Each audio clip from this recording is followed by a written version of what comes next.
Friends, ecology के paper के अंदर कल जो हमने वीडियो डाला था वो वीडियो था बायोटिक इंट्रैक्शन के अंदर। और कल जो हमारे वीडियो लेक्चर के अंदर हमने जो डिस्कस किया था जो वो थी इंट्रोडक्शन ऑफ बायोटिक इंट्रैक्शन और टर्मिनोलॉजी ऑफ बायोटिक इंट्रैक्शन। उसमें हमने बताया था टर्मिनोलॉजी में कि ये जो बायोटिक इंट्रैक्शंस हैं, इन बायोटिक इंट्रैक्शंस को ईपी ओडम साहब जो फेमस इकोलॉजिस्ट हैं उन्होंने सभी बायोटिक इंट्रैक्शंस को एक जगह सिम्बोसिस वर्ड के साथ डेजिग्नेट किया और उनको दो भागों में बांटकर, यानी पॉजिटिव इंट्रैक्शंस और नेगेटिव इंट्रैक्शन में बांट के पढ़ सकते हैं। लेकिन उसमें जाने से पहले हमें एक और जो नए कंसेप्ट है उसके अनुसार भी उसको समझने की भी आवश्यकता होगी, और वो है डायरेक्ट एंड इनडायरेक्ट इंट्रैक्शन। यानी जो बायोटिक इंट्रैक्शंस होती हैं उन बायोटिक इंट्रैक्शंस को पहले हम डायरेक्ट और इनडायरेक्ट इंट्रैक्शन में बांटेंगे, फिर डायरेक्ट इंट्रैक्शंस को हम पॉजिटिव इंट्रैक्शन और नेगेटिव इंट्रैक्शन में डिवाइड करके पढ़ेंगे। तो सबसे पहले हम लेते हैं direct and indirect biotic interactions.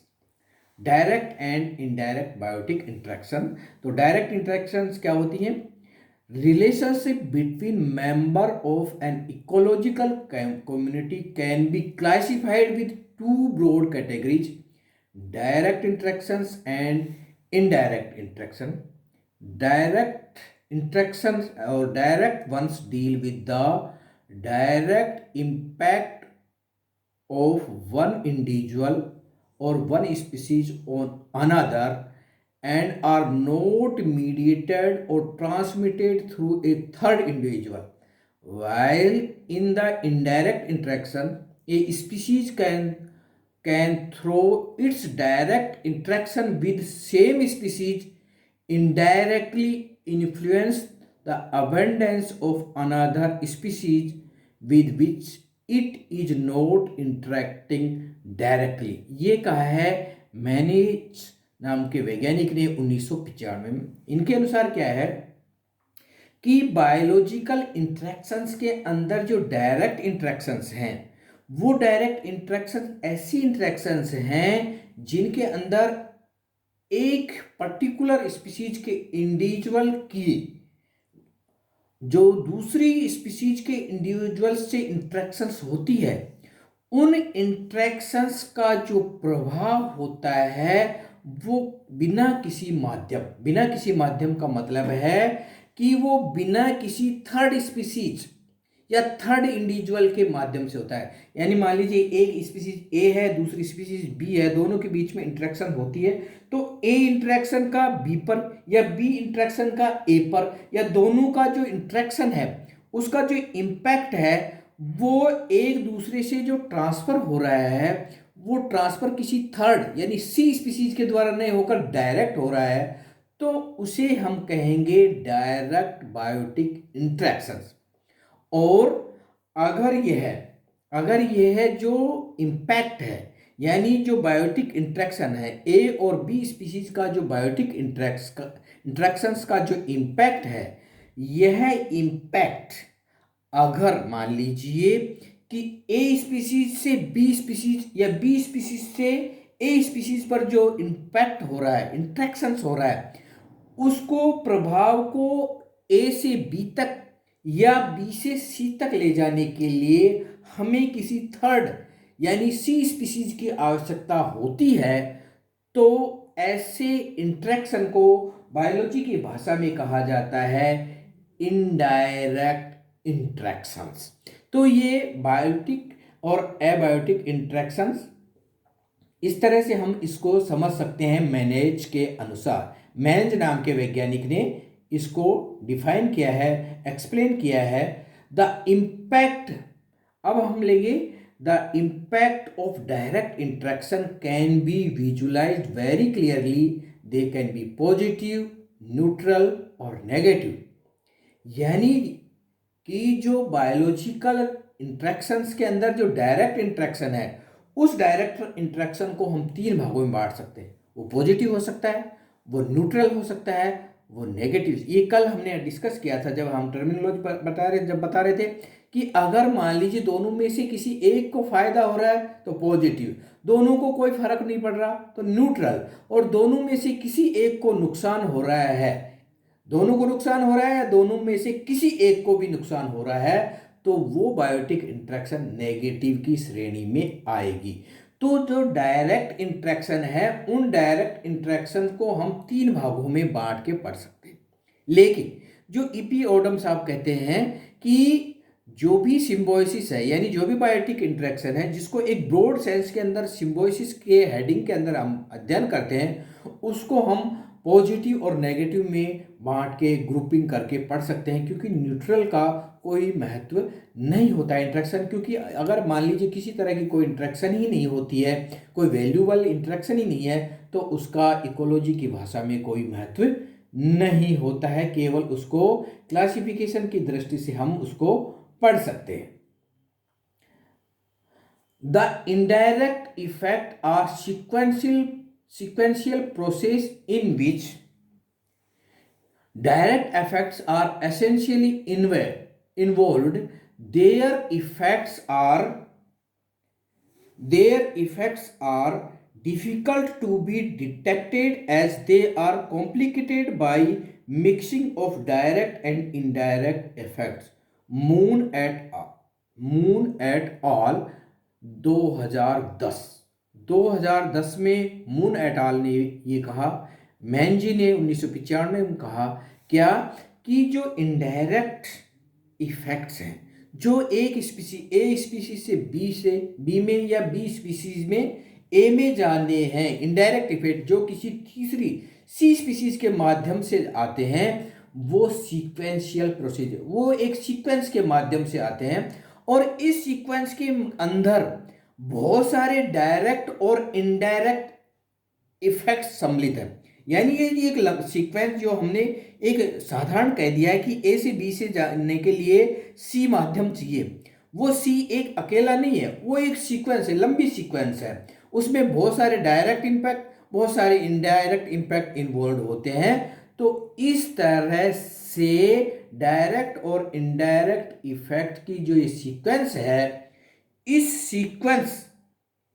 Sequential process के माध्यम से होती है इनडायरेक्ट इफेक्ट।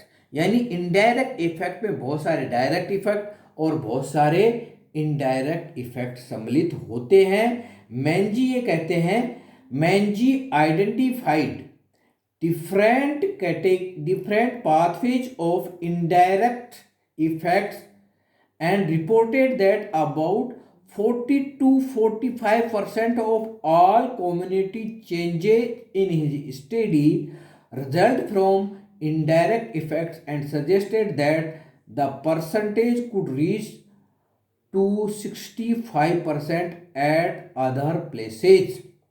मैंजी ने एक अध्ययन किया, और अध्ययन के दौरान वो जो कम्युनिटी का स्टडी कर रहे थे, उस कम्युनिटी स्टडी में ये देखा गया कि कम्युनिटी स्टडी के अंदर जो इनडायरेक्ट इफेक्ट है, उस इनडायरेक्ट इफेक्ट के अंदर जो भी है वो 40 से 45% है।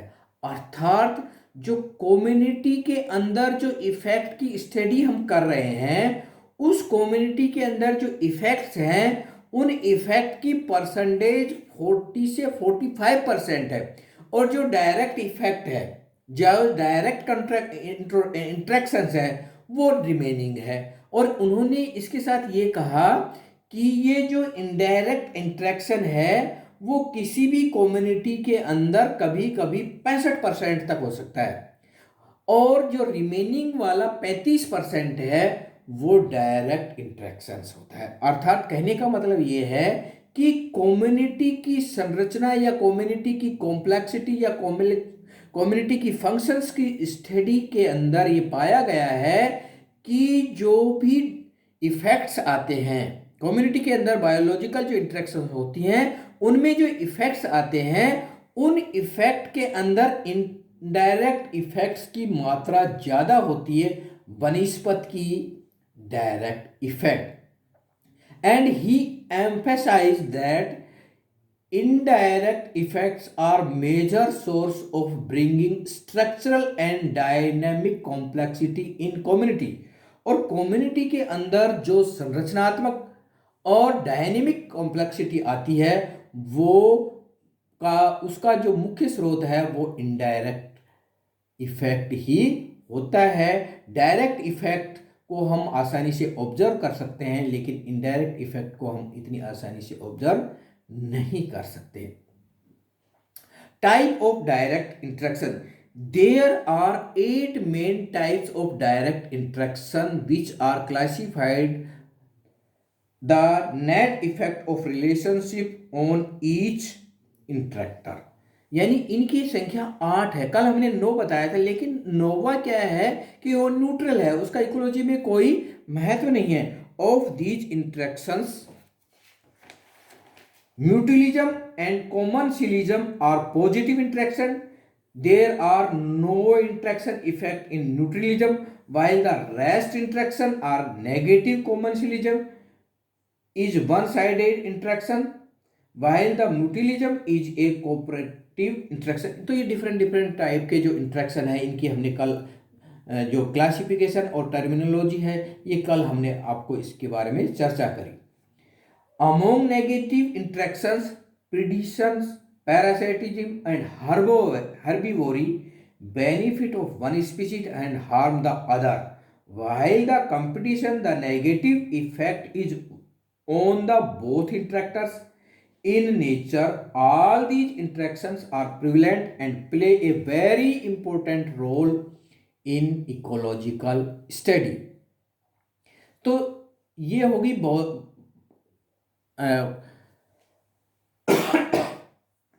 Direct and indirect interaction.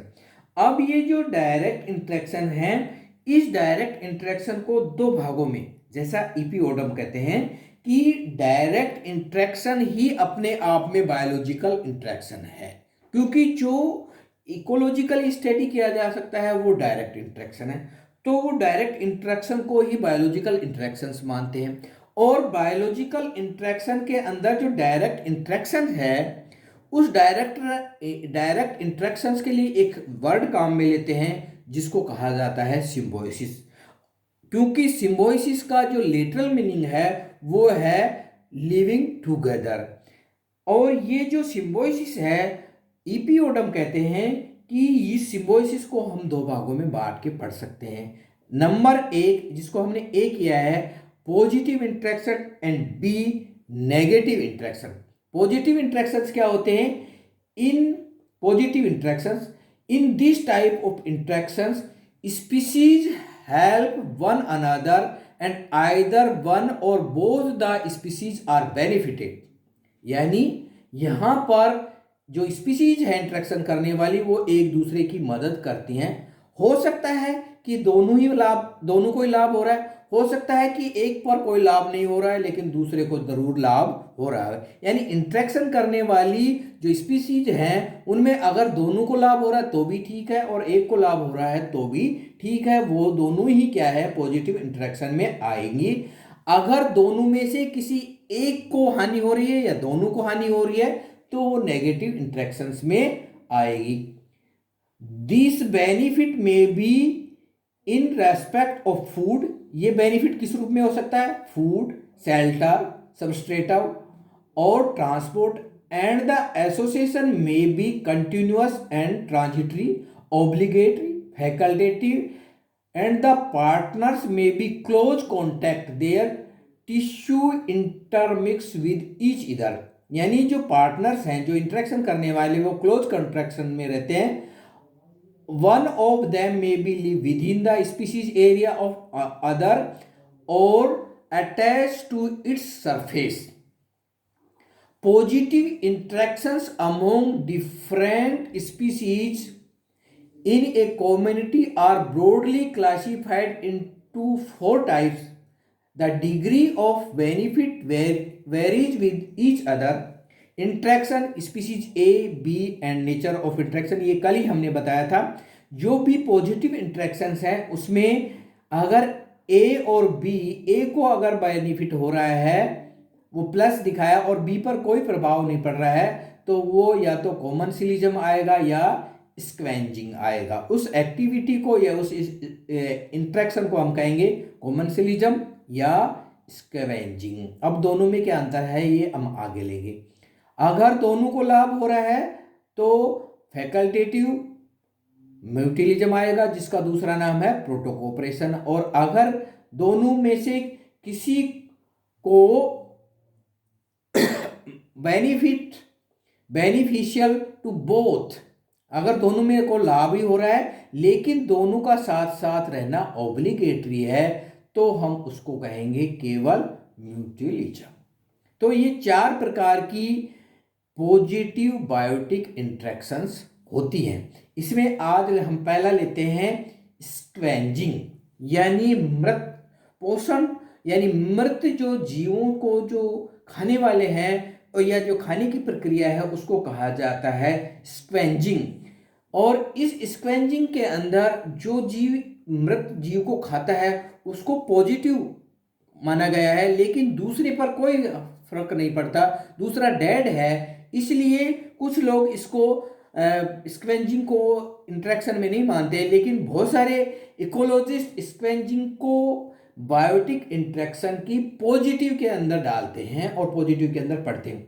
It is, क्योंकि इसमें नुकसान किसी को नहीं हो रहा बल्कि एक स्पीसीज को फायदा हो रहा है, बेनिफिट हो रहा है। It is a direct food related interspecific interaction in which one partner called scavengers और सैप्रोबाइंड, यानी मृत जीवी है, eat the dead bodies of their other animals which have died either naturally or were killed by some other animals. Scavengers clean the environment and the available food is ultimately disposed of, by which a major part of nutrient again enter the recycling। यानी कि ecologically ये इसलिए महत्वपूर्ण है कि जो dead part है उसको खुद को भी फायदा हो रहा है और इकोलॉजिकली जो न्यूट्रिएंट की साइकिलिंग में ये जो स्क्वेंजर्स हैं ये बहुत बड़ा रोल अदा करते हैं। Animals such as fox, hyenas, vulture, लोमड़ी है, हाइना है या गिद्ध हैं, ये नेचर के अंदर बहुत ही टॉप लेवल के नेचुरल स्क्वेंजर्स माने गए हैं। ह्यूमन्स आर मच, यानी जो मानव है वो humans are much benefited by the activity of scavengers and have shown interdependent relationship with them. The relationship has helped in shaping evolution of both the human and the scavengers. Decomposing micro organisms are also helping in nutrient cycles and are good scavengers। ये एक photograph है जो हमने लिया है, इसके अंदर जो स्क्वेंजर्स को भी दिखाया गया है और जो डिकम्पोजिंग माइक्रो ऑर्गेनिज्म है जिसके अंदर बैक्टीरिया हैं, बहुत सारे फंजाई हैं, उनको भी दिखाया गया है। तो मृत जीवी फंजाई और मृत जीवी जो जीव हैं उन दोनों को दिखाया है। Scavengers, vulture eating a dead animal, और ये है fruiting body of A decomposing fungus.